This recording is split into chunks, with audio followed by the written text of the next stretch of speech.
我哋咧見證咗咧一個時代嘅終結啊！不得不講咧，現在咧經濟咧係好差嘅，而且咧市場咧係經常之改變。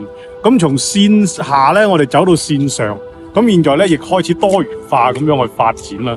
咁我哋可以睇得到呢一個就係加拿大本身屬於加拿大嘅驕傲，佢係加拿大最大嘅一個百貨集團Hudson's Bay。OK， 咁 Hudson's Bay 咧，其實咧係已經有330幾年嘅歷史啊！係一個老牌嘅資本主義國家，一個咁嘅連鎖性嘅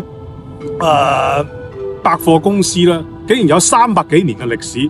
從開始咧，佢係呢個英國查理斯唔知幾多世咧，嗰陣時咧開始咧係做皮毛生意嘅，後尾咧就轉化成咧一個做比較 luxury product 嘅一個咁嘅商業體系。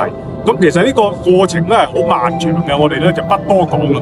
咁但係咧喺我嚟到加拿大20幾年咧，我見證咗佢嘅興旺同埋今日嘅衰敗。究竟係一個時代嘅結束，還係另一個時代嘅開始咧？我哋不得而知。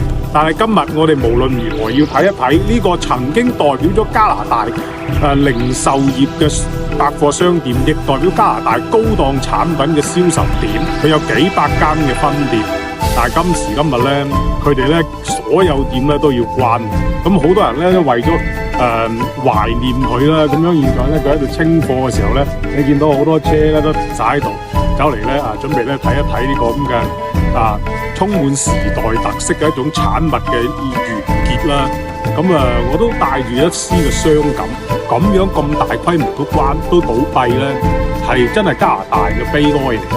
亦係講明俾大家聽咧，加拿大經濟咧已經係從一個高峰走落一個低谷。咁我哋今日入去入邊睇下，究竟佢嘅入邊係點嘅？我哋可以幻想一下300幾年嘅歷史，佢曾經有幾咁輝煌。因為幾乎所有名牌、世界高端嘅品牌都曾經進駐過 Hudson's Bay。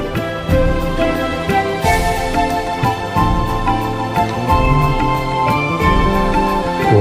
你睇下全店咧呢啲咁嘅咧40% up to 15% 數不勝數。當然啦，咁呢啲咧就係比較啲出名嘅中間牌子啫。咁大家唔好睇佢現在咁落寞，我哋睇下佢啲 design 同埋啲色澤還有咧呢啲咁嘅瓷磚咁樣，其實都見證咗呢幾十年咧佢嘅興旺。你有冇諗過一個咁嘅店80年代佢已經係咁樣一路維持到現在？其實如果係80年代你見到佢嘅話，你覺得佢係幾咁偉大嘅一個百貨商場啊？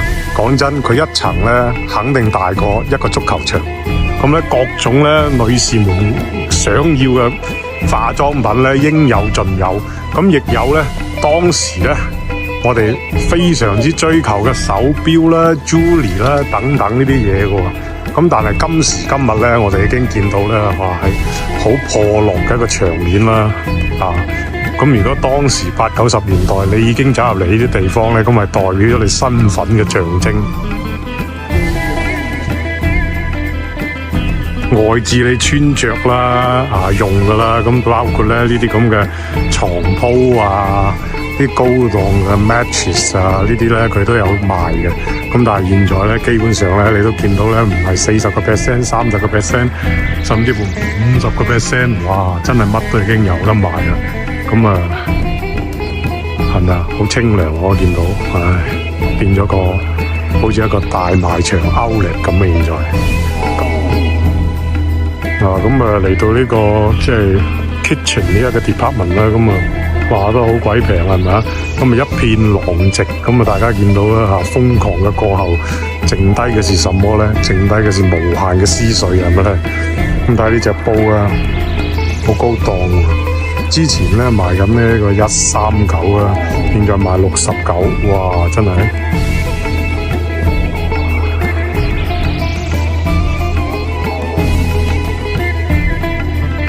成個場地咧已經失去咗昔日嘅光輝啊！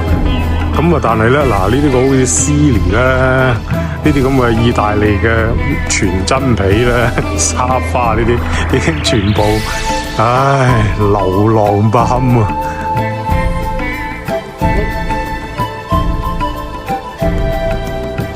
好啦，話都冇咁快咧，我哋又行完呢個 Hudson's Bay 啦，一個星期左右咧，佢就會徹底咁關門，退出呢個歷史舞台。